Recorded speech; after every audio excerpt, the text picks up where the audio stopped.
Há 2 dias no meu calendário, este dia e aquele dia. Este é um podcast sobre vida cristã no cotidiano. Acredito que este dia foi feito para ser vivido e moldado pela esperança daquele dia, quando veremos nosso Criador face a face. Nesta jornada, entre este e aquele, vamos compartilhar conversas, leituras, histórias e o que mais vier. Vamos juntos, um dia de cada vez. Olá, sejam bem-vindos a mais um episódio desse podcast, episódio número 7 da 3ª temporada. Este é o podcast Este e Aquele Dia. E este dia é aquele dia, né, gente? Já errei o nome, comecei o episódio errando o nome do podcast, olha que beleza. Tem pessoas olhando pra mim aqui, rindo da minha cara, minhas amigas queridas. Pode rir agora em voz alta. Olá, minhas amigas, como vocês estão? Olá! Olá de novo! Nossa, já começamos rindo, né? Começamos rindo. É bem pertinente a gente começar rindo, porque esse capítulo fala de felicidade e alegria. Olha só, Muito bem, já temos aí um pequeno spoiler, então, desse capítulo. Capítulo porque nós estamos aqui para conversar mais uma vez sobre o livro Ídolos do Coração, né, meninas? Sim. Estou aqui com minha amiga Bianca, Camila e Adriana, já conhecidas de vocês, nossos ouvintes, fiéis aqui desse podcast, pacientes de acompanhar essa jornada longa sobre o coração. Aliás, tem sido, né, o grande tema dessa temporada, né? Nossa, coração é o tema do ano, né? O tema É o tema da vida. É o tema da vida, de fato. Não, é porque no passado foi contentamento, né? Sim. Aí agora, até nos intervalos entre um episódio e outro, ela tá descendo a lenha no coração e vai que vai. Vamos focar no coração. Afinal, tá tudo ali, né? Ele procede às fontes da vida. Amém. Olha Provérbios só. 4:23. Sobretudo que se deve guardar, guarde o teu coração, porque dele procedem as fontes da vida. É isso aí. Prontas para mais uma conversa sobre ídolos do coração? Sim. Amém. Então vamos lá. Você que nos acompanha sabe que a gente tem aí caminhado capítulo a capítulo desse livro da autora Elise Fitzpatrick. Sempre na descrição desse episódio tem o linkzinho ali para você conhecer o livro e também adquirir, para de repente acompanhar aí a nossa jornada nessa leitura. São vários capítulos e a gente tem realmente assim sido bastante impactadas, encorajadas e confrontadas, eu diria, por cada uma dessas etapas, né, da nossa jornada. E hoje não é diferente, nós vamos compartilhar sobre o capítulo 5 desse livro, cujo título é Melhor que a Vida, e acredito que será também o título do nosso podcast, desse episódio, número 7. Então, para mim, assim, foi um capítulo que eu acho que foi profundo. Até falei pra Bianca, assim, quando eu terminei, fiquei refletindo bastante sobre como a gente podia compartilhar eles com vocês que nos ouvem, mas acredito que vai ser uma conversa muito proveitosa e encorajadora também. Mas esse título do capítulo Melhor que a Vida, ele faz referência direta a um versículo do Salmo 63, que é o versículo 3 do Salmo 63. Um salmo de Davi, enquanto ele estava fugindo do seu filho Absalão, refugiado do seu reino, no deserto de Judá. E o versículo 3 tem uma frase famosa, então é uma referência a esse capítulo do livro, que diz: o teu amor é melhor do que a vida. E a gente pode, de repente, refletir sobre o que Davi quer dizer sobre isso, né? Mas eu acredito que durante esse episódio isso vai se esclarecendo. Mas certamente, diante de tudo que nós já conversamos até aqui sobre os ídolos que o nosso coração pode e tem a capacidade real de produzir, é que é melhor colocar a nossa confiança em Deus do que em qualquer outra coisa dessa vida.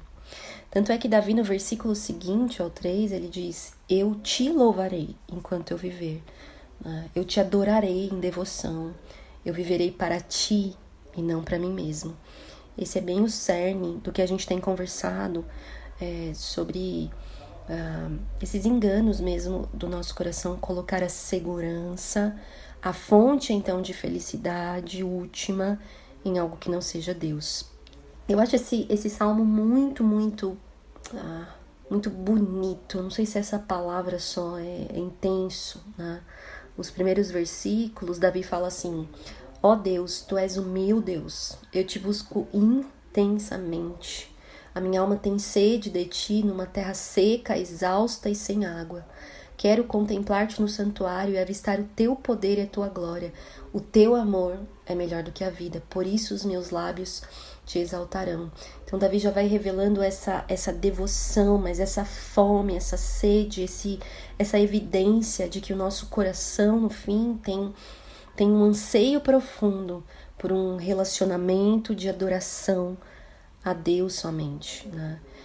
Essa é uma evidência, né? Eu sempre costumo dizer assim que a busca do ser humano pela felicidade é em si uma evidência da existência de algo maior do que nós, porque senão nós encontraríamos nas coisas dessa terra. Mas eu sei que cada um que nos ouve, assim como as minhas amigas que estamos compartilhando aqui, sabe bem que todas as coisas que nós vemos, tocamos, vivemos e nós mesmos somos completamente frágeis, passageiros. É como construir uma casa sobre areia, né? Existe um outro episódio nas escrituras que, inclusive, no início desse capítulo, a Elise trata, ela faz uma referência, e é sobre aquele momento em que o povo de Israel vai para o cativeiro na Babilônia, né? Eu disse aqui lá no começo dessa jornada do Ídolos do Coração que eu vinha fazendo uma leitura devocional mesmo no livro de Isaías, e o livro seguinte é o do profeta Jeremias, que justamente Isaías vem profetizando isso, mas Jeremias mais enfaticamente é contemporâneo a essa situação do cativeiro de Israel na Babilônia, né? Mas depois de anos, Deus denunciando, chamando o seu povo ao arrependimento por meio dos seus profetas, expondo a idolatria do seu povo e os chamando de volta para a adoração verdadeira. Deus, então, diante de um povo obstinado, escolhe adorar ídolos feitos por mãos de homens ou feitos pelos corações dos homens. Deus cumpre a sua palavra, trazendo consequências sobre esse povo e em especial, esse povo é cativo na Babilônia, né? E no início de um outro livro, de um outro profeta, que é o profeta Daniel, nós encontramos um dos episódios mais famosos desse período, né? A gente sabe que, apenas para dar um panorama desse contexto, né? Toda a casa real de Israel, os jovens nobres mais capacitados são levados para a Babilônia, né? Cativos para servir ali ao rei Nabucodonosor. E aí a gente tem um episódio logo no capítulo 3 de Daniel sobre 3 jovens, Sadraque, Mesaque e Abdinego, porque na ocasião o rei Nabucodonosor havia erguido uma grande estátua de si próprio, ordenando que houvesse adoração a ela da parte de todos ali naquele reino. Mas estes jovens, 3 jovens israelitas, eles, conhecendo inclusive a história trágica de idolatria de seus pais, de seus antecedentes, na verdade, né? Que essa idolatria que os havia levado a esse cativeiro, eles não se prostram diante do ídolo de Nabucodonosor. E sob uma ameaça real de serem lançados na fornalha de chama ardente, eu sei que a maioria de nós conhece essa história, mas eu nunca deixo de ser profundamente impactada pelo que esses jovens dizem ao rei quando são ameaçados, se não se prostrarem, de serem jogados na fornalha. E eles dizem assim: ó Nabucodonosor, não precisamos defender-nos diante de ti. Se formos atirados na fornalha em chamas, o Deus a quem prestamos culto pode livrar-nos, e ele nos livrará das suas mãos, ó rei. Mas Se ele não nos livrar, saiba, ó rei, que não prestaremos culto aos seus deuses, nem adoraremos a imagem de ouro que mandaste erguer. Isso está em Daniel 3, dos versos 16 a 18. E aí a gente, diante dessa entrega, dessa proclamação de fidelidade a Deus, mesmo diante de uma ameaça de morte, a gente entende um pouco melhor o que Davi quis dizer com teu amor é melhor que a vida. Agora, o que leva alguém não apenas declarar teu amor é melhor que a vida, mas de fato viver as implicações dessa verdade? A Elise diz logo na introdução, então, desse capítulo, algo que eu vou ler aqui na íntegra, mas ela diz assim: esses rapazes sabiam que não se podia encontrar verdadeira felicidade ao ceder às exigências de um rei pretensioso, ainda que esse rei tivesse poder e autoridade para lhes tirar a vida. Eles entendiam que a verdadeira felicidade só pode ser alcançada ao adorarmos o Deus vivo. Estavam dispostos a sacrificar a vida para obedecer a Deus e experimentar seu prazer. Eles não tinham garantia alguma de que Deus os livraria da morte. Estavam preparados para morrer, ao invés de adorar um falso Deus. Está ali na introdução do livro. E é inevitável nós trazermos à memória algo que está tão distante da nossa realidade, mas é inevitável também não lembrar que hoje, mesmo distante da nossa realidade, do nosso contexto no Ocidente, por exemplo, a gente tem cristãos reais nesse mundo que sofrem perseguição por causa do Evangelho. Eu não sei quantos de vocês que nos ouvem conhecem, por exemplo, o Ministério Portas Abertas, que é uma organização mundial, internacional, que visa socorrer, encorajar, de alguma forma proteger como igreja cristãos que sofrem perseguição no mundo. Pessoas que têm de fato perdido a sua vida, a sua liberdade por causa do Evangelho. Só que, de repente, no nosso dia a dia, onde nós vivemos com uma liberdade tão grande e religiosa, né, de certa forma, ainda que a gente já vive uma perseguição também cultural, de tantas formas com relação ao Evangelho, mas o quanto nós pensarmos que se nós tivéssemos que colocar a nossa vida em risco, se fôssemos proibidos de cultuar a Cristo ou de, enfim, proclamar a nossa fé publicamente, livremente, o quanto isso revelaria do nosso próprio coração, o quanto isso tem revelado do nosso próprio coração. Porque muitas vezes o perigo da idolatria não está em estátuas gigantes ou perseguições reveladas, mas veladas, que de certa forma não colocam a nossa vida em risco, mas a nossa fé em risco. Mas o quanto a gente não precisa também refletir sobre a idolatria do nosso conforto, a idolatria de um evangelho distorcido, porque não está centrado em Cristo, mas na minha felicidade terrena, no meu conforto terreno, em uma vida livre de sofrimentos, um evangelho que diz muito mais sobre a minha reputação e sobre o meu sucesso do que sobre Cristo mesmo. E Paulo, ele no Novo Testamento já, ele cita um salmo, mas liga aquilo que nós temos falado em todos os episódios, de que mesmo diante dessa realidade de entregar a nossa vida por Cristo, isso só é possível, não é por causa da nossa coragem, não é por causa da nossa ousadia, é primeiramente por causa do nosso amor. É por causa do nosso amor.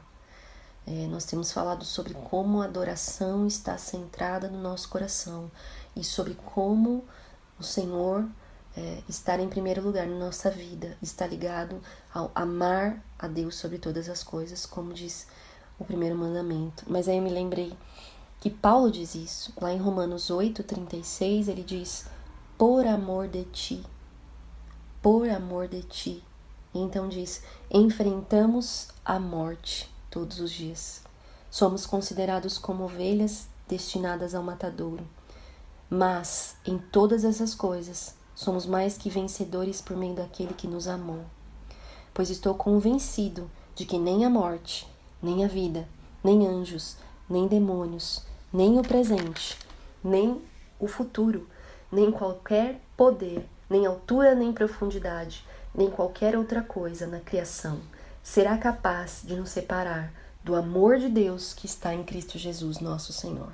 E talvez seja sobre esse amor, ainda não completamente dimensionado na nossa vida, que precisamos focar para crescer em adoração a Deus. Qual é a dimensão do amor de Deus na sua vida? Qual é a dimensão de um evangelho centrado em Cristo na sua vida?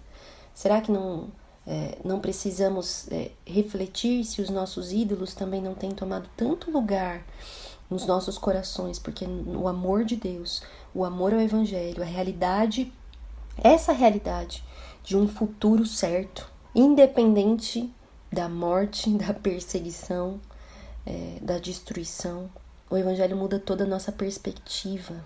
E hoje nós vamos falar sobre essa máxima tão radical: o teu amor é melhor que a vida, mas que está ligada não só a uma escolha por Cristo, mas uma escolha por Cristo que é a minha felicidade. É sobre isso que nós vamos conversar hoje, dando um passo talvez um pouco mais profundo, no sentido de que, daquilo que o salmista mesmo disse: eu tenho fome, eu tenho sede de ti, o Senhor me satisfaz.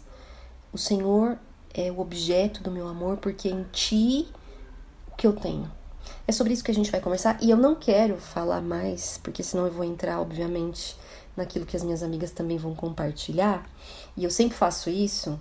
Eu tenho um defeito que eu acabo respondendo a pergunta delas antes delas responderem, mas eu não quero fazer isso hoje. Eu quero começar conversando com a Adri sobre isso, sobre como então a adoração é um mandamento, nós já vimos isso, mas, sobretudo, como a adoração está ligada ao nosso amor, aquilo que nós temos dito, ao compromisso mais essencial do nosso coração. E agora, Adri, fala um pouco melhor sobre como adorar a Deus está ligado diretamente à nossa felicidade, à nossa alegria, ao nosso prazer, incluindo o prazer, inclusive, de obedecermos à vontade de Deus. O que nós temos nesse capítulo sobre isso?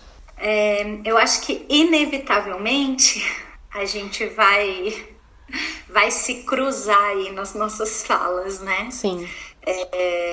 Então, com certeza, você já deu uma prévia daquilo que eu vou falar, né? E refletindo sobre essa preciosidade, né, do amor de Deus, eu fiquei pensando que todos nós atribuímos algum tipo de valor às coisas.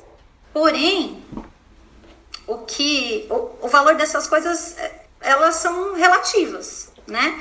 Porque o que talvez para mim seja extremamente importante, para Bianca não tenha valor nenhum. Sim. Né? Ou que para Camila seja precioso, para mim é irrelevante. E essa questão do quão importante, valioso, precioso é algo para nós, tem relação direta com aquilo que a gente ama. Sim. E por incrível que pareça, a gente vai pensar em coisas palpáveis, né?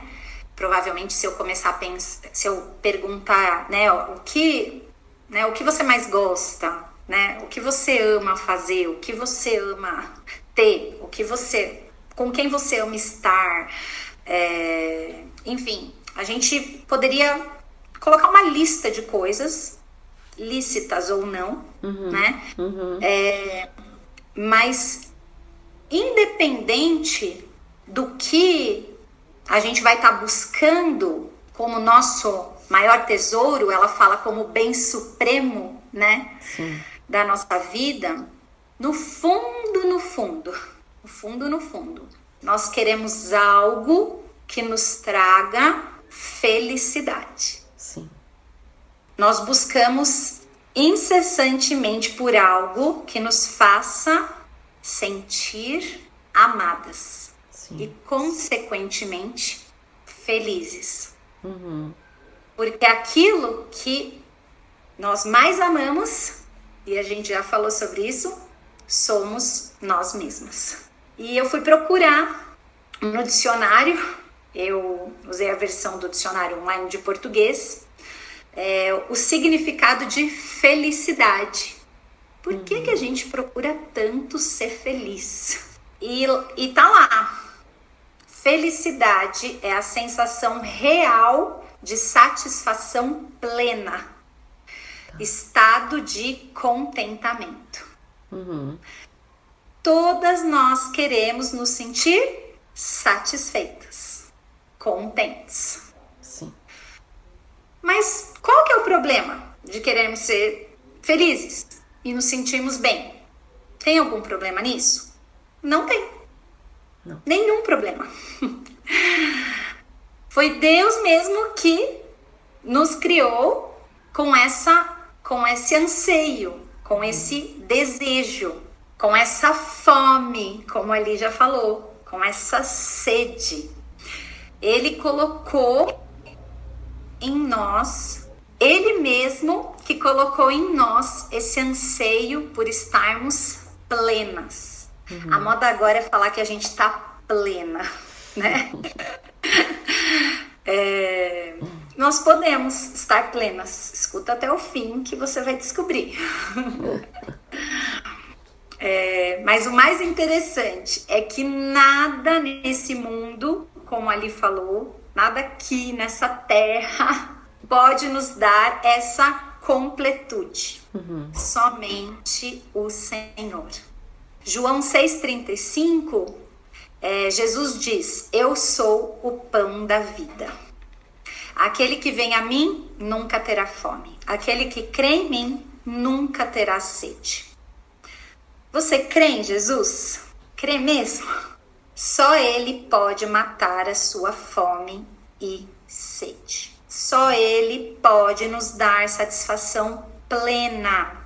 Nele está a nossa felicidade. Vou falar de novo. Nele está a nossa felicidade. Escuta, coração. Fala, Espírito Santo. Por que a gente busca tanto algo ou alguém para preencher o vazio ou o lugar que só o Senhor pode ocupar? O Salmo 1 diz assim: como é feliz aquele que não segue o conselho do ímpio, não imita a conduta dos pecadores, não se assenta na roda dos zombadores. Ao contrário, sua satisfação, felicidade, está na lei do Senhor.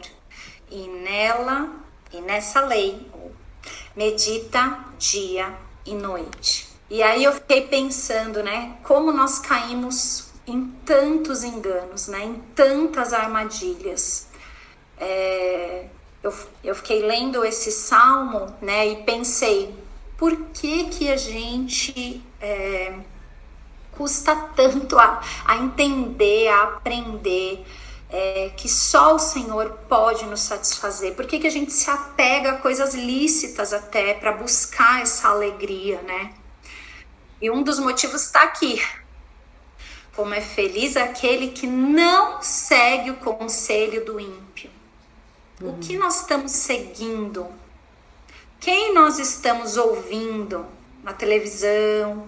Não imita a conduta dos pecadores. Redes sociais. Sim. Não se assenta na roda dos zombadores. Amizades. Ao contrário, sua satisfação está na lei do Senhor. E como é difícil a gente parar e meditar na lei do Senhor. Como é muito mais fácil a gente só rolar o dedo na tela. E olhar foto, e olhar comentários, né? Que o Senhor nos livre disso, de alimentar a nossa sede, a nossa fome, da nossa alma com isso, né? Sim. E o que é a lei do Senhor, então? O que é essa lei do Senhor, que é o que vai nos fazer feliz? É a sua palavra. É a palavra do Senhor. A palavra do Senhor é a Bíblia? Sim. É a Bíblia, né? É na Bíblia que está escrita a palavra do Senhor. Mas é mais do que isso. O Evangelho de João, capítulo 1, 14, fala: aquele que é a palavra tornou-se carne e viveu entre nós. Vimos a sua glória. Glória como... Desculpa. Glória como do unigênito, vindo do Pai, cheio de graça e verdade. Jesus é o Filho único do Pai. Ele que tornou-se carne. Ele é a palavra. Amém. Só Ele pode trazer essa satisfação. É tão simples, né? Mas tão difícil. Sim. E aí, parafraseando, né? Então, esse versículo, a gente podia falar: como é feliz aquele que encontra satisfação, alegria plena em Jesus. Você quer ser feliz? Ame a Jesus. Como? Medita na sua palavra. Não nos enganos do seu coração.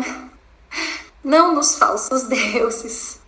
Esses amores falsos, né? Eles insistem em prometer coisas que só Jesus pode nos dar, né?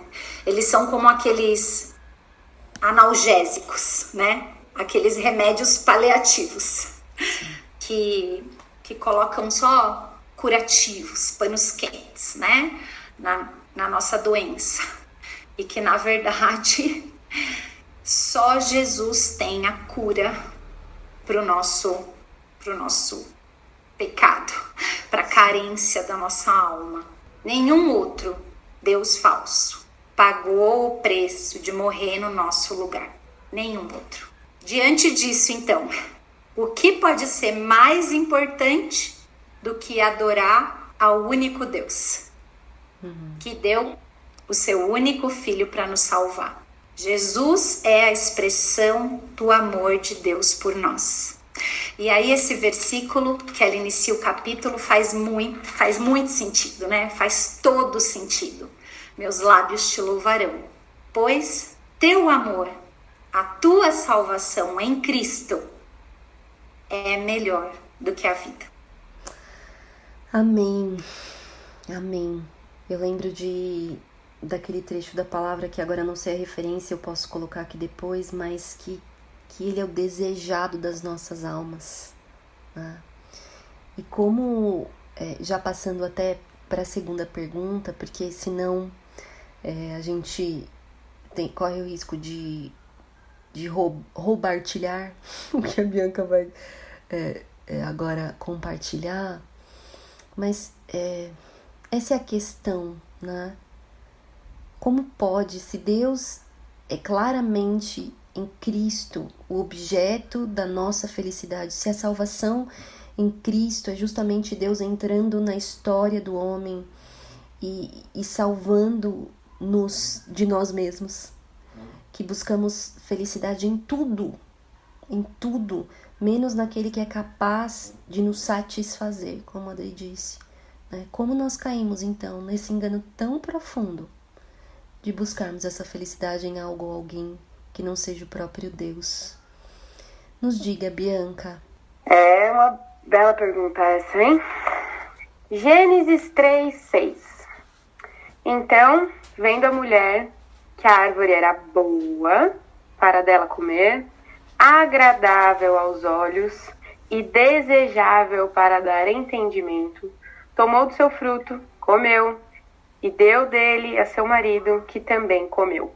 A verdade é que sempre vamos escolher aquilo que acreditamos ser o melhor para nós. As nossas escolhas estão fundamentadas naquilo que consideramos bom, naquilo que nos é agradável, naquilo que temos por mais desejável. Qual é o problema, então? O problema é que nesse episódio aqui, em Gênesis 3:6, a nossa perspectiva foi manchada pelo pecado. O nosso poder de julgar aquilo que é bom e aquilo que deixa de ser bom foi corrompido. Por quê? A partir desse momento, eu entrei na jogada. A minha vontade é que está comandando todas as coisas. Sim. Todas nós fazemos escolhas. Todas nós.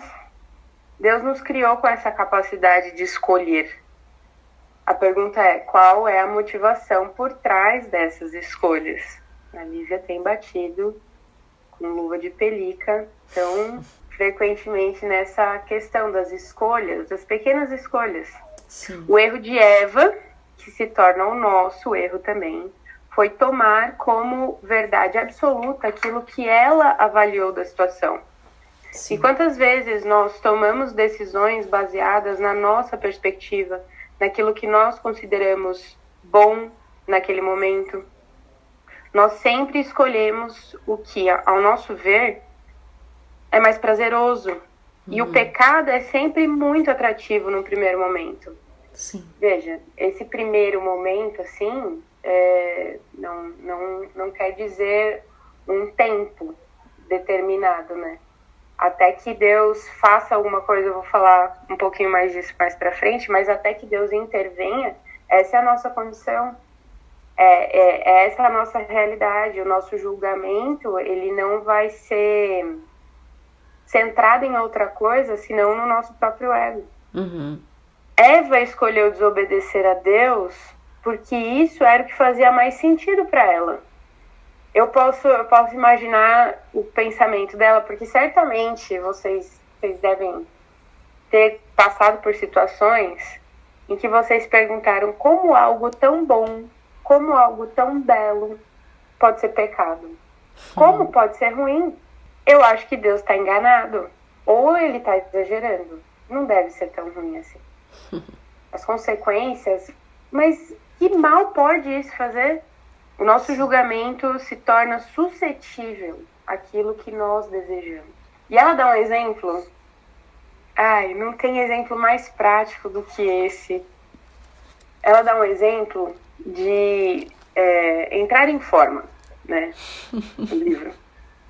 Quem aqui pode dizer pra mim que nunca passou por essa situação? Veja bem, todo mundo pode concordar comigo quando se trata de ter uma vida saudável. É bom ter uma vida saudável, né? A gente olha os benefícios e fala, poxa, eu quero ter uma vida saudável. E ela coloca no livro esse raciocínio. Eu entendo que ter uma vida saudável é uma coisa boa. Meu médico me falou dos benefícios, ela diz, e eu decidi, eu vou fazer exercícios, vou me alimentar melhor. Uhum. E aí, por ter uma agenda cheia, né, por ter o horário apertado, ela entende que ela precisa acordar mais cedo. E aí, tá tudo bem ali, estamos planejando. Imagina essa cena, por favor, entra nesse cenário comigo. Você toma a decisão de acordar mais cedo no dia seguinte. Coloca bonitinho lá o seu celular para despertar às 6 da manhã, porque eu vou ter uma vida saudável. Eu vou usufruir desses benefícios, afinal é legítimo, é bom, não tem porquê. Pois é. Eis que o celular toca. Só que a hora que o celular toca, o aconchego da coberta, o quentinho da cama, o silêncio da casa. Ah, mas eu preciso descansar. Não há mal nenhum em dormir mais um pouco. Uhum. É ou não é assim? Quem nunca passou por isso? Pelo amor de Deus, alguém nunca passou por isso. Eu não consigo acreditar que ninguém nunca puxou a coberta pra cima da cabeça e fala, hoje eu não vou. Sim. Naquele momento em que a gente puxa a coberta pra cima da cabeça, qual que é o nosso julgamento da situação? A gente nega o benefício de uma vida saudável? Não. Mas, cá entre nós, que é muito melhor você ficar ali no quentinho, fala, poxa, mas não tem nada de errado nisso. Não tem problema. Me corrijam se eu estiver errada, mas eu acredito que nós temos uma visão romântica, para não dizer imatura, da vida. Nós não queremos o ônus das nossas escolhas. Sim. Eu estou falando aqui para mim já, tá? A Lívia sabe, ela tá dando risada porque, né? Tudo bem. Ela tá dando um resumo de uma conversa nossa da semana passada. Durou 10 segundos essa conversa, mas eu estou refletindo nela até hoje. Ok. Ai, Bianca. Nós não queremos o ônus das nossas escolhas, mas o bônus de todas as opções que estão à nossa frente. Uhum. A escolha em si, né, quando falamos sobre escolher, implica em decidir entre duas ou mais coisas, certo? Sim. Você precisa escolher. Mães que vão no mercado com crianças, me digam se eu estou enganado. Mãe, eu quero levar esse. Mãe, eu quero levar esse também. Aí vocês viram no caixa para a criança e falam assim, escolhe qual dos dois você vai levar. É só um, não é dois. É a crise Aí a criança... da vida. Que é? É a crise da vida da pessoa. É a crise da vida. Mas você, a mãe, né, vocês abaixam ali e falam, olha, pode levar, mas só pode levar um. É isso que acontece na nossa vida. Mas a verdade é que a gente não quer ter que escolher. Ou melhor, a gente não quer arcar com a consequência negativa da nossa escolha. Naquele exemplo lá de acordar cedo. A gente quer o benefício da vida saudável, mas a gente não quer pagar o preço de acordar cedo. A gente quer ficar no quentinho da cama. Uhum. A gente quer dormir mais. E ao levantar, a gente quer, assim, sair da coberta e já está com a disposição, já está com o tônus muscular, já está com a energia de quem treinou. Sim. Essa é a verdade. Quem acha que não é, por favor, me fala depois. Eu não. Então, eu não... Ai, Deus amado, calma que eu me perdi aqui. Tá, aí agora vocês me perguntam, o que isso tem a ver com a adoração de falsos deuses? Tudo, tem tudo a ver. Nós erguemos falsos deuses porque acreditamos que eles serão capazes de nos proporcionar, como a Adriana falou, a felicidade. Uhum. Então, quando Eva tomou aquela decisão e a gente foi assim, né, junto com ela, entramos num conflito direto com o próprio Deus. É a minha vontade que está em jogo com a vontade de Deus. E escolher a Deus, eu vou falar disso mais pra frente também, escolher a Deus implica em negar alguma coisa. Se é a minha vontade que está em jogo, se eu quero escolher a Deus, eu tenho que negar a minha vontade. Ela sugere um versículo e eu achei ele muito, muito propício. Romanos 11:36. Porque dele e por meio dele e para ele são todas as coisas. A ele seja a glória para sempre. Amém. Tudo é dele. Tudo é para ele. Tudo foi feito por meio dele. Dele quem? Deus. Sim. O pecado muda o centro das nossas vidas. Uma vida que deveria ser centrada em Deus, com o pecado passa a ser centrada no ego. A menos que Deus nos ensine algo diferente, nós acreditaremos que somos o centro do universo. Uhum. Esse é o ponto.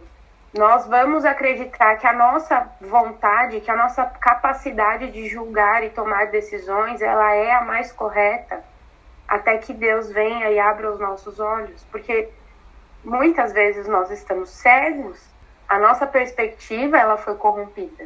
Aí, como cristãos que levam a sério o chamado de Deus para negarmos a nós mesmos, porque, né? Então, vamos combinar que nós reconhecemos aqui, nós estamos estudando já há um tempo. Quando a gente estudou sobre contentamento, também pensamos sobre qual que é o centro da nossa vida, qual que deve ser o centro, né? Porque que quando a gente busca sempre a nossa vontade, a gente ainda está com sede, porque o que a Adriana falou, nós temos sede não daquilo que nós desejamos. A gente acha que a gente sabe o que a gente quer, mas a gente não sabe. nós temos sede de Deus, do Deus vivo, Salmo 42. E aí, ok, aceitamos isso, tenho sede de Deus. Como cristãos que têm esse conhecimento, então a gente não tem mais luta. Acabou, se levantar o braço, vamos para a glória. É isso? Claro que não, porque eu tô aqui, ó, com o braço levantado, mas tem coisa para aprender ainda. Então, se a gente leva a sério o chamado de Deus para negarmos a nós mesmos, rejeitando a religião fácil, que se faz passar por cristianismo em nossa cultura, nós ainda precisamos reconhecer que, apesar de rejeitarmos essas filosofias humanistas, né, a gente enfrenta essa batalha dentro da gente contra o nosso desejo de ser o centro do nosso mundo. Sim. Eu tenho razão, a minha vontade tem que ser feita e tudo mais. Vocês sabem, né? Aquela batalha de egos, né? Que em todo relacionamento a gente consegue ver. E eu acho interessante esse contraste que ela faz entre esse convite que Jesus nos faz de, né, aquele que quer me seguir, negue-se a si mesmo, tome sua cruz e me siga. Esse é o chamado para o discipulado de Cristo, negue-se a si mesmo. E aí, a gente entra naquilo que a Adriana estava falando. Nós buscamos a felicidade. E parece ser um contrassenso seguir o negue-se a si mesmo e buscar a felicidade. Parece que são coisas que não combinam. Como eu posso ser feliz negando a mim mesmo? Não faz sentido. O menor sentido. O salmista diz, no Salmo 144, versículo 15, como é feliz o povo cujo Deus é o Senhor. O salmista também diz, no Salmo 16, versículo 11, tu me farás ver os caminhos da vida, na tua presença a plenitude de alegria, na tua destra delícias perpetuamente. Paulo diz, alegrem-se sempre no Senhor. Outra vez vos digo, alegrem-se. Filipenses 4:4. Thomas Watson escreveu, Deus não tem plano algum a nosso respeito, senão fazer-nos felizes. Quem deve ser alegre, senão o povo de Deus? Tem alguma coisa errada, então. Eu tô entendendo a vida do jeito errado, porque como negue-se a si mesmo e todo esse povo tá falando que dá. Por quê? Porque o centro da felicidade não está no meu coração, não está na minha capacidade de escolher, não está na satisfação daquilo que eu acho que eu preciso. Esses autores sabiam que faz parte da natureza humana buscar a felicidade. E não adianta ensinar o contrário. Não adianta. Mas eles também sabiam, e é isso que nós precisamos aprender, que a felicidade não se encontra em nada ou ninguém além de Deus.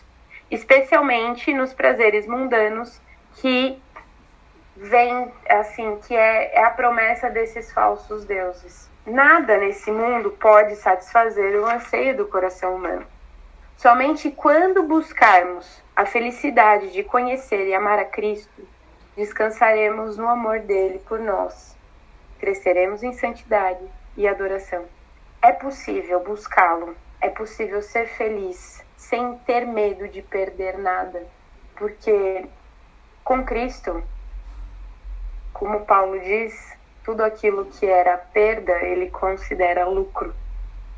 Com Cristo a gente tem o vazio do nosso coração preenchido. E é só quando a gente nega nós mesmos. E Deus é muito sábio, não é mesmo? Não é à toa que esse mandamento vem, não é à toa que esse convite de Jesus tem esse negue-se a si mesmo, porque lá em Gênesis 3:6, Eva não negou ela mesma. Ela foi atrás daquilo que ela julgava ser bom, aquilo que ela julgava ser desejável, né? Ela seguiu os desejos do coração dela. E hoje, Jesus nos dá a chance, Jesus nos permite recomeçar por conta do seu sacrifício. Nós podemos ter uma vida diferente, nós podemos viver essa plenitude de alegria, negando a nós mesmos, porque o que a gente sabe? A gente não sabe de nada. Mas precisamos ter em mente que escolher a Deus é negar todos os dias a nós mesmos. E a nossa perspectiva... É lindo isso que eu tô dizendo, né? Nossa, que... Ai, que crente essa moça. Pois é. Vem ver no dia a dia. É lindo, mas é a cada dia. A Lívia disse uma vez em um dos podcasts, pequenas escolhas, a gente precisa fazer pequenas escolhas durante o nosso dia que nos levem a amar mais a Deus. E não ficar rolando tela pra, sei lá, ainda não sei. Tem alguma coisa nesse rolar a tela que assim, hipnotiza, né? Mas é isso. Fazer escolhas que nos levem a amar a Deus implica em escolher negar a nós mesmos. Pronto. Só um parênteses do que você falou agora, como tem relação. Você falou o que tem, né, em a gente rolar a tela. A idolatria tem muito a ver com o nosso desejo de querer ser Deus. Se você perceber, o rolamento de telas, ele é feito para não acabar. Ele quer te dar a sensação de infinitude.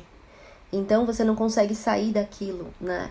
Inclusive, isso eu li, né, num dos artigos que eu usei nesse podcast que você citou, que é o dessa temporada, Por Trás de Toda Rotina há um Coração, né? Então, se você tá ouvindo, você pode ir lá, e um dos artigos que eu indico lá fala sobre isso. Mas, muito real, Bi, e o pecado, né, nos leva o nosso coração a crer que os ídolos do nosso coração são mais satisfatórios do que o próprio Deus. E então, nesse sentido, a gente entende que o chamado de Cristo, do Evangelho, para negar, para morrer para si mesmo, é que o nosso coração precisa morrer. E a gente precisa de um coração novo, né? E a gente pode tirar algumas máximas disso, como a felicidade precisa passar pela cruz, tá do outro lado da cruz, né? Para ter Cristo, eu preciso me perder nele. Mas eu lembrei muito quando você estava falando sobre o Francis Schaeffer, que até eu citei no último episódio, agora no 6. Ele diz que existe uma parte do evangelho que é negativa para existir uma parte do evangelho que é positiva, né? Então, Romanos 6, por exemplo, Paulo vai dizer assim: portanto, nós fomos sepultados com ele na morte, negativo, por meio do batismo. Aí o positivo, a fim de que, assim como Cristo foi ressuscitado dos mortos, porque não termina aí,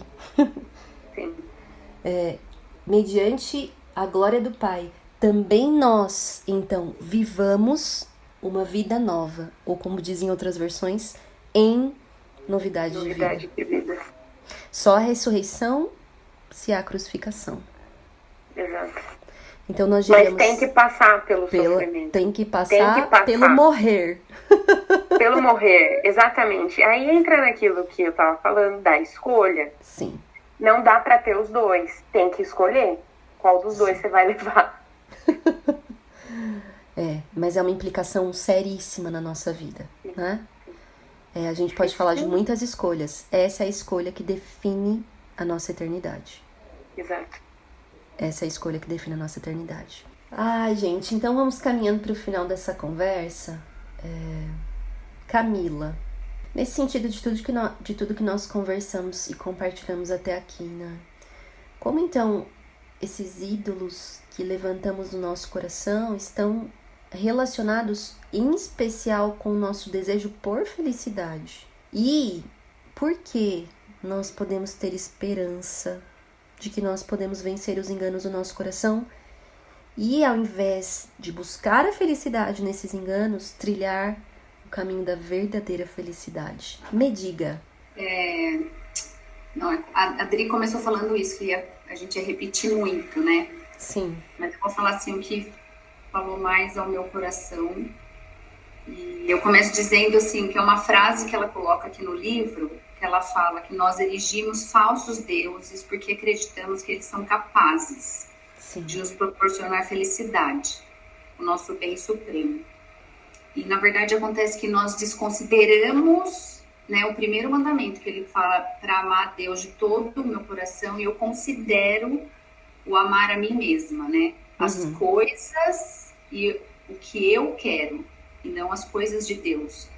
Sim. E quando eu faço isso, né, eu coloco as minhas escolhas, o meu, o eu, na frente, né? E como isso vai me deixar feliz ou vai me satisfazer, e não o que de fato eu deveria colocar, que seria, né, as coisas de Deus, o correto, daquilo que na teoria nós sabemos quais são, mas é a questão de buscar mesmo nas coisas, tudo aquilo que vocês falaram. E é interessante que eu tô lendo um livro, sabe? Bem no comecinho dele, bem no prefácio, assim, foi impressionante como bateu com o que a gente está falando somente nesse tema, assim, né? Nesse capítulo, mas no todo. Mas ele fala assim, ó, que nenhum de nós é capaz de amar profundamente a Deus e de vê-lo com clareza, sem primeiro ter um despertamento para a nossa depravação interna, a qual nos leva a um apreço mais pleno da santidade divina. Então é o reconhecer mesmo aonde eu tenho buscado, o que eu tenho de fato colocado em primeiro lugar. E quando eu faço isso, né, quando eu reconheço que eu não estou fazendo o que Deus pede, a lei dele, e estou fazendo a minha, criando as minhas, né, eu não vou conseguir fazer, eu não vou conseguir obedecer. Eu vou estar sempre achando uma desculpa que, né, como a gente estava falando, que mas não tem problema nenhum nisso.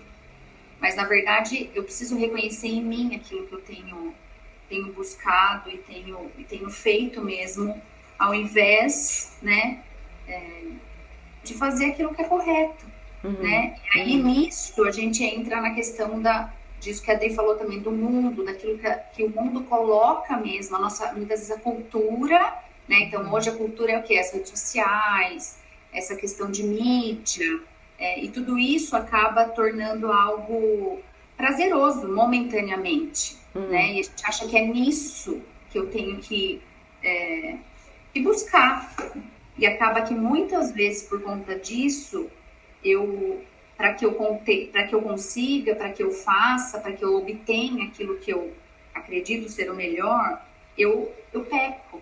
Sim. E às vezes eu acho que não tá errado, mas isso sim, é o que ela fala muito aqui, isso se torna o meu Deus, né? Aquilo que eu tô colocando no lugar de Deus, aquilo que eu tô desejando, aquilo que eu tô querendo, por mais lícito que seja, tá se tornando um Deus.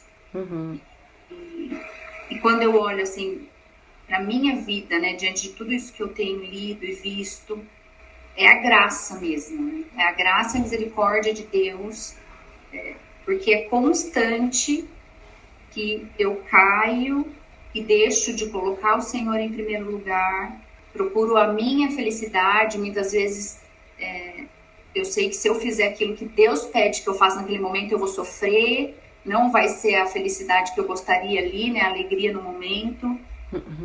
Então é uma escolha, né? É uma decisão que eu tenho que ter de obedecer. Como você falou no começo, eu tinha até relembrado também quando ela fala aqui sobre a história de Sadraque, Mesaque e Abednego, porque é mesmo assim, é impactante mesmo quando a gente relembra que a alegria deles estava em Cristo, né? Sim. Eles não tinham a certeza daquilo que ia acontecer. Eles sabiam quem Deus era, mas eles não tinham uma promessa ali, não, se vocês fizerem isso, vocês vão ser salvos ali, né? Eles sabiam da salvação eterna, mas não ali do momento. Sim. Então é um desafio. E na verdade, assim, a minha verdadeira felicidade, nós vimos aqui, todas falaram, né? É Deus. É simples, como a Tri colocou, mas ao mesmo tempo é muito difícil. É uma decisão que eu tenho que fazer constantemente. Mas quando eu entendo que a minha alegria, que a alegria dessa salvação, do que Jesus fez por nós na cruz, ela é muito maior e vai além, ela tem que superar a minha tristeza daquilo que eu não tenho, ou daquilo que eu não sou, daquilo que eu planejei e não aconteceu. É muito maior, Sim, né? sim. E isso, quando a gente faz isso, essa decisão, tanto para agradar a Deus ou não agradar, mas principalmente quando eu faço a decisão de não agradar, de buscar o meu eu, isso me leva, né, a uma decisão de que eu não creio em Deus, né, de que eu não confio, de que eu não reconheço, de que eu não dependo dele. Então Sim. isso vai mostrar mais ainda onde está o meu coração. E acima de tudo, né, meninos, assim, a gente pode disfarçar, a gente pode fingir, mas Deus sabe, né? Sim. Deus sabe aonde a gente está colocando o nosso coração, aonde a gente está buscando. E eu creio que ele permite situações das nossas vidas para que isso seja trabalhado, para que isso seja moldado ali. Como a Adri até falou no começo, cada uma vai ter a sua luta ali, né? De um grau de importância que para outra não é. Decisões que a gente tem que tomar, cada uma na sua situação, singular ali. Sim. Mas porque Deus conhece, né? A nossa busca é a mesma. E assim, uma outra questão que ela fala, que ele coloca até nesse livro, que é bem interessante sobre isso, é que tudo isso que a gente está falando não vai bastar. Na verdade, a gente precisa viver Deus, né? Deus, ele precisa ser vivenciado, porque não adianta só da boca para fora, porque se eu não viver, se eu não E relacionar, né, cara? sim, praticar isso que eu tô falando aqui, porque eu preciso praticar, eu preciso colocar ali na hora que eu tô vivendo, na hora que eu tô passando por aquilo, na hora que eu tenho que tomar uma decisão que de repente não vai me deixar feliz com aquilo que eu queria, Sim, né? sim. Então eu preciso viver Deus ali. Se eu não tiver toda essa busca por detrás, toda essa a busca da palavra, né? Eu não vou conseguir, né? O meu coração vai para o lado que não deveria. Então assim, quando eu tenho que crer em quem Deus é. Então quando você pergunta, né? Como que eu vou trilhar tudo isso, esse caminho da verdadeira felicidade, é isso. É o buscar, é o meditar e é o viver Cristo diariamente, em todos os momentos. E é difícil. É difícil por isso, porque vem situações ali que aí eu não vou escolher, eu vou escolher o gostosinho da cama, o quentinho, e não vou querer passar pela dificuldade de ter que levantar cedo, né? Então é uma decisão que não é fácil. Mas que a nossa alegria não é aqui, né? Não vai ser aqui agora. Ela vai ser mesmo, né, eterna. Então, acho que é isso, assim, tipo, porque todo mundo falou, eu não quero ficar sendo repetitiva aqui. Acho que é decisão, são escolhas mesmo em tudo que a gente vai fazer, mas, acima de tudo, é reconhecer quem o Senhor é buscá-lo, e dessa forma eu vou estar confiando e crendo que ele tem o melhor para nós. Amém. Você sabe que na sequência desse trecho da narrativa de Sadraque, Mesaque e Abednego, né? Eles vão para a fornalha. Deus poderia livrá-los? Sim, mas eles vão. E eles não tinham a garantia, como a gente disse no início, você lembrou agora de quão impactante é a decisão deles, de que o Senhor os livraria. Mas quando eles são lançados ali, no versículo 25 do capítulo 3, o próprio rei exclama, porque ele vê algo, né? Ele diz: olhem, estou vendo 4 homens, desamarrados e ilesos, andando pelo fogo, e o quarto se parece com o Filho dos Deuses. Então, assim, o que nós encontramos nessa escolha é Cristo mesmo. De tudo que nós podemos buscar nessa vida, de todas as escolhas mais difíceis que você, que eu podemos fazer, se ela for pelo Senhor, o que nós vamos encontrar? Isso é real, verdadeiro, é uma promessa certa, é Cristo mesmo. E Ele é a nossa verdadeira felicidade, a nossa verdadeira satisfação, a nossa verdadeira plenitude, a nossa verdadeira cura. Porque assim, como aplicar isso nas nossas vidas? Então, tudo que nós falamos, e a Ká destacou agora, nós nos deparamos todos os dias com a possibilidade de fazer a escolha entre Cristo e, como a Bianca também destacou, e eu mesma. A questão é que é muito mais fácil, não vamos nos enganar, eu escolher eu mesma. É muito mais confortável, é muito mais quentinho mesmo. É muito mais fácil. Mas, apesar de ser difícil a escolha a Cristo, porque isso envolve eu morrer para mim mesma, é certo. Não duvide. Creia. Adri também começou dizendo, se é que você crê em Cristo. Porque se você crê em Cristo, você vai experimentar da plenitude de Cristo. E aquilo que nós experimentamos aqui, fato, ainda não é completo. Mas nós também, através desses vislumbres da graça, da alegria, da plenitude, nós podemos vislumbrar uma esperança que não se compara.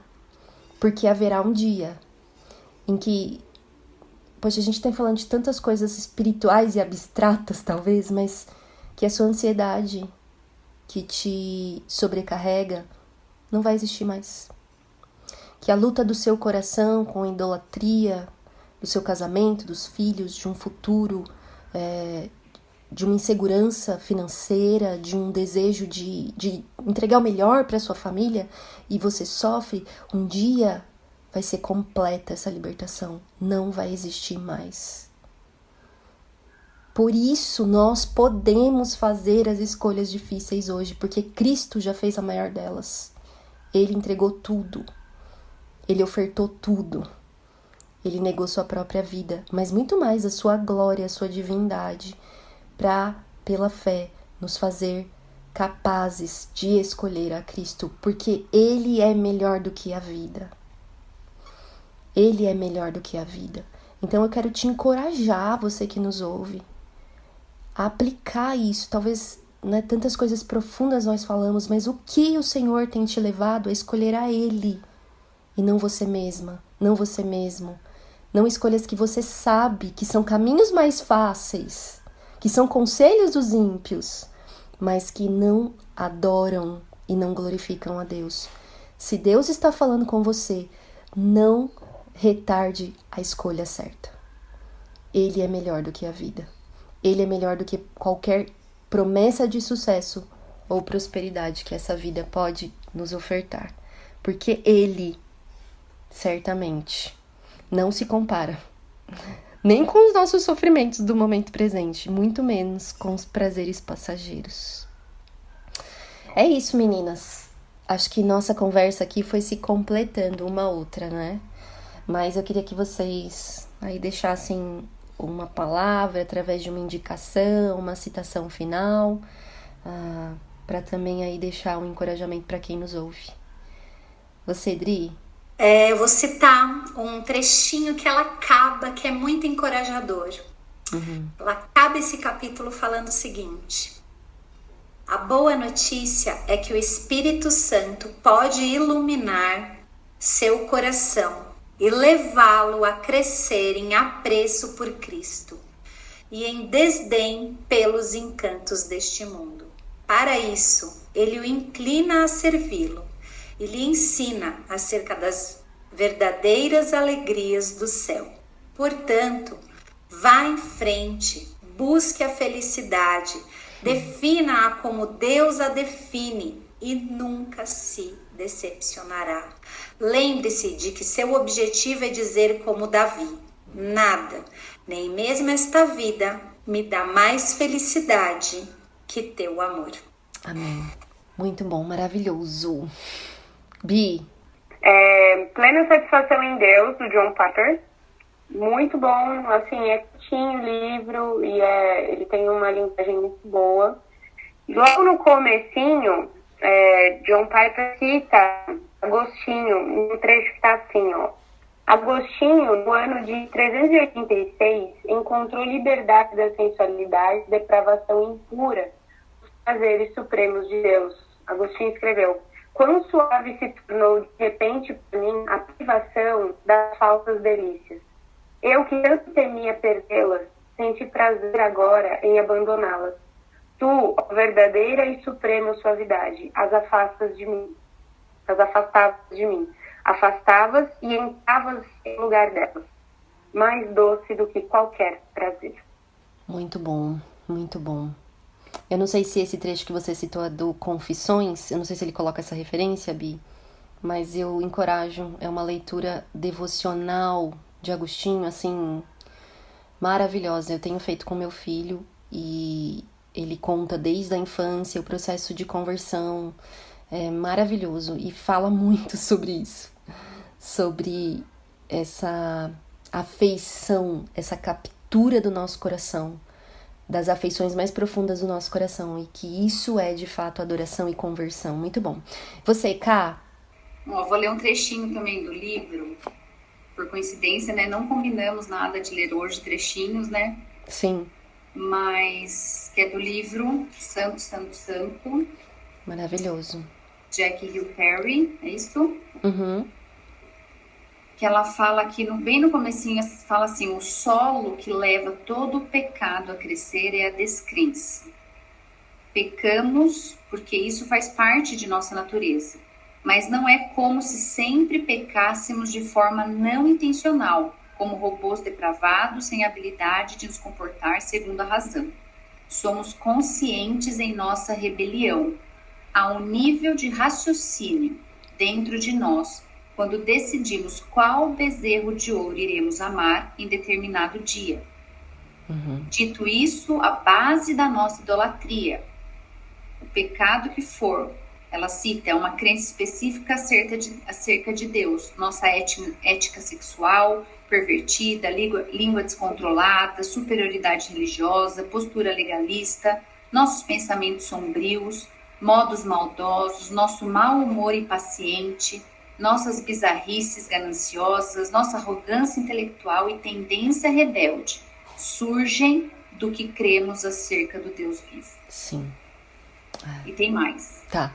Mas acho que isso assim fala bem assim de conhecer, conhecer a Deus, né? Buscar a Deus em primeiro lugar.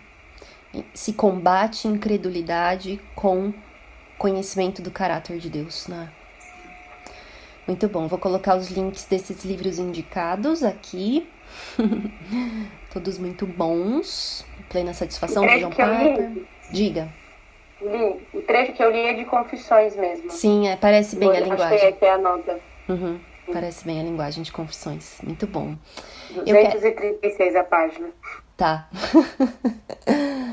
Eu quero deixar uma indicação. Esse capítulo também me lembrou muito de uma pregação que eu ouvi há anos atrás, que foi tão impactante na minha vida que eu cheguei a transcrevê-la palavra por palavra. E eu vou deixar o link também. O título da pregação é O Cristianismo é Letal, do Igor Miguel. E eu vou deixar para vocês também o link na descrição. Elas estão olhando assim com a cara, esse é letal. Mas fica aí como um complemento também desse episódio, eu te encorajo bastante a ouvir. E é isso, meninas, obrigada, viu, pela companhia mais uma vez, pelo compartilhar de vocês, que eu creio não só me abençoa, mas certamente aqueles que estão nos ouvindo. Benção, privilégio. Amém. Obrigada, meninas. Beijo, beijo. Eu vou fazer uma oração e a gente encerra aqui.